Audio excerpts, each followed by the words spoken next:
Good morning. ముందుగా oil వేసుకోవాలి. జీలకర్ర ఆవాలు వేసుకున్నాక కొంచెం మినపప్పు శనగపప్పు వేసుకోవాలి.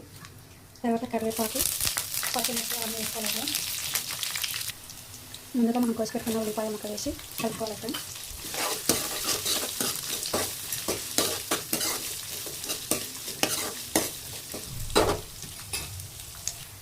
ముందుగా ఇవన్నీ వేగిన తర్వాత అల్లం పేస్ట్ తీస్తాను. ఇలా కలుపుకోవాలి ఫ్రెండ్స్. ఇంకా కొంచెం వేగనివ్వాలి. ఇలా కడిగి పెట్టుకున్నది ఇట్లా యాడ్ చేసుకొని కలపాలి ఫ్రెండ్స్. పసుపు తర్వాత వేసుకుందాం. సాల్ట్ కూడా తర్వాత వేసుకోవాలి.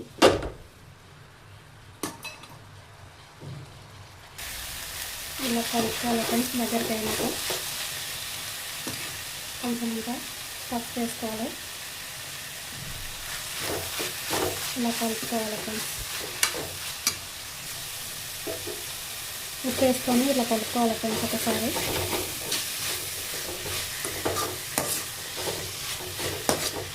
ఉప్పు వేసినాక వాటర్కి అది మొత్తం దగ్గరికి ఉంటుంది. వాటర్ పోసుకోవాలి ఫ్రెండ్స్. తగినంత సాల్ట్ వేసుకోవాలి ఫ్రెండ్స్. ఇలా మొత్తం దగ్గరికి అయినాక ఉడకపెట్టాలి ఫ్రెండ్స్. ఇలా దగ్గరికి అయినాక స్టవ్ ఆఫ్ చేసుకోవాలి. రైస్లో కానీ చపాతీలకు కానీ బాగుంటుంది. ఇట్లా